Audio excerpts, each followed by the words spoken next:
Hello mga kananay! Ngayon ipapakita ko sa inyo kung paano ko bigyan ng task ang aking mga kiddos. At dahil love ko sila, gusto ko silang matuto sa realidad ng buhay. Bata pa lang, kailangan nang ipamulat sa kanila ang realidad kung paano kitain ang pera. Kahit sa pagbibigay lang ng mga task na tulad nito, at least nalalaman nila na bago nila makuha ang isang bagay, pinaghihirapan muna. Ito ay pinagtatrabahuhan at pinaghihirapan muna. Mahalagang malaman nila na hindi basta-basta hinihingi lang ang pera. At bibili anumang oras, anuman ang magustuhan nila. Paintindi sa kanila na kahit tumutulong sila sa mga gawaing bahay, dapat hindi laging may kapalit. Minsan bibigay tayo ng reward para maranasan din nila humawak ng pera kahit sa murang edad.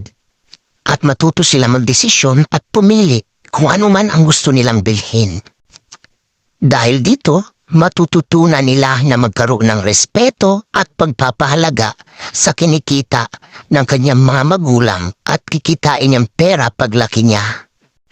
Ayan, araw-araw may binibigay akong task sa kanila. And praying and hoping na sana magamit nila ito pagdating ng panahon paglaki nila.